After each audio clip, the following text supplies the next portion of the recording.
history that harks back to the beginning of world football, with the national team experiencing much of its success during 3 golden generations in the 1950s, 80s and 90s, which resulted in numerous major honours, culminating as world champions in 1998.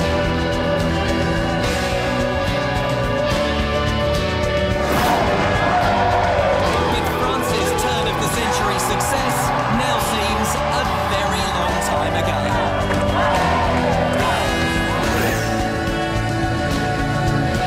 Les Bleus exited the 2002 World Cup at the first hurdle, and despite finishing runners-up in 2006, France crashed to an all-time low with a champagne 2010. A player's strike over coach Raymond Domenech's argument with forward Nicolas Anelka undermined the nation's World Cup campaign, and Les Bleus exited the tournament, finishing bottom of the group.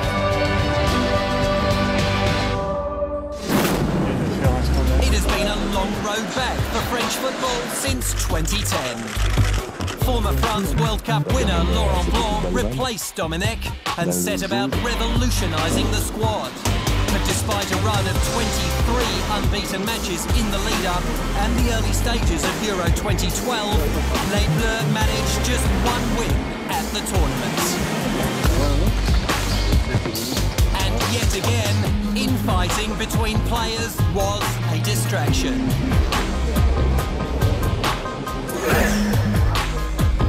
When Blanc opted out, the nation turned to their World Cup winning captain Didier Deschamps in a desperate bid to repair a once glorious reputation. The fact that France have won just 1 of their last 11 matches in Euro and World Cup finals appearances was proof a new way forward was needed for Brazil.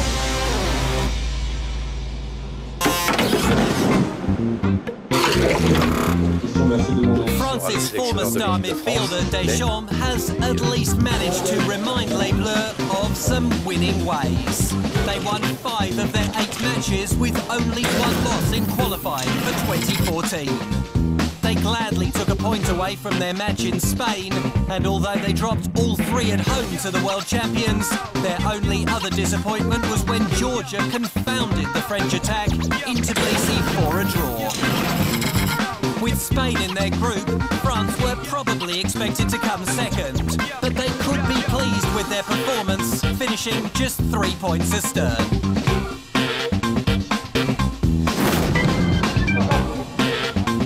Being second, however, left Deschamps' men needing to beat Group H runners-up Ukraine in a 2-legged playoff. The away leg couldn't have gone any worse, with France collapsing to a 2-0 defeat. But just 4 days later in Saint-Denis, Mamadou Sakho and Karim Benzema put 3 past Ukraine without reply. Recovering from a 2-goal deficit was unprecedented, and France celebrated wildly after securing their place in a 5th straight World Cup. Le sentiment, il est tout simple. On a marqué l'histoire. Je pense que ça n'a jamais été fait auparavant. Il faut être fier de ce soir, sans oublier justement, les matchs précédents. Il faut essayer de tirer un maximum de conclusions, mais pour ce soir, il faut savourer tout simplement la victoire, se remettre en question pour les matchs d'avant, mais voilà, savourer comme il le faut, parce que ça a été quelque chose de grand. Il y a beaucoup de gens qui croyaient pas en nous. Sakho hopes the French fans, so angry with the team, can fall in love with football again. Et aujourd'hui, j'espère qu'on a réussi à conquérir le cœur français, parce que c'était vraiment l'objectif, et je pense qu'on a fait quelque chose de fort.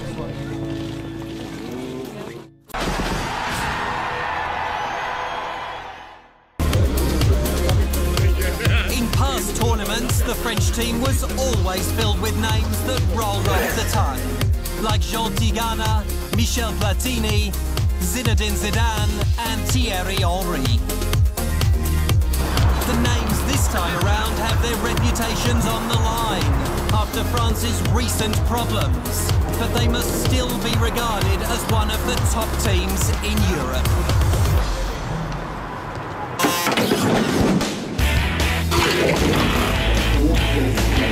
Goalkeeper and captain Hugo Lloris marshals from the back. And in front of him there's experience, with plenty of competition for the wing-back positions.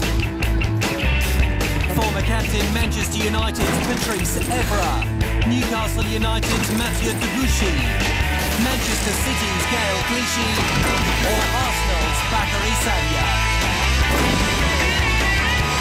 In the centre, a pair of youngsters, Real Madrid's Rafael Varane and Liverpool's Mamadou Sakho, a hero of the Uruguay playoff, have been given the nod over older heads.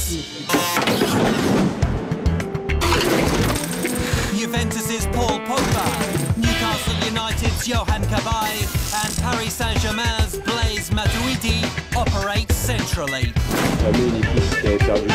Matuidi is a combative player, often occupying the playmaking role in a withdrawn position, while Paul Pogba in attacking midfield has proved a sensation in a breakout 2013. Cabaye's tireless running is what ties it all together, creating a solid midfield unit.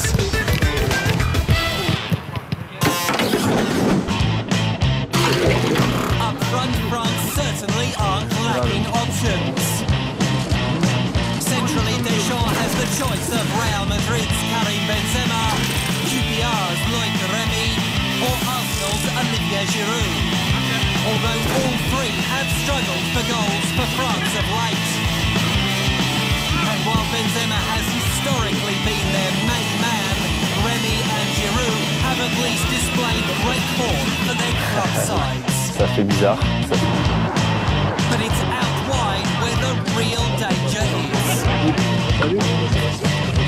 Manchester City's Samir Nasri, Marseille's Mathieu Valbuena and Bayern Munich's Franck Ribéry provide the French side with a three-pronged attack. All are able to take on defenders and score goals, and each can play right across the front. But it's 2013 Ballon d'Or nominee Franck Ribéry who is their talisman. He was Group I's top goal scorer in qualifying, and Giroud was the only other French player to score more than one. Fast and tricky, Ribéry's the one who could take France that step further. The steps of late have been small but important. First, the comeback from the depths against Ukraine to qualify. Then some good luck with a favourable draw in Group E against Switzerland, Ecuador and Honduras. The French media have dubbed Group E the Group of Life. Deschamps knows his side is good enough to advance, but will that be good enough to cast aside the ghosts of South Africa?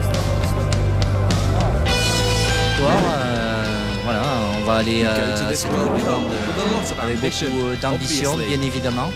L'objectif sportif légitime pour nous, c'est de faire en sorte de sortir de cette poule et de se qualifier pour les huitièmes. Il y a d'autres nations évidemment qui commencent cette compétition avec l'objectif de la gagner.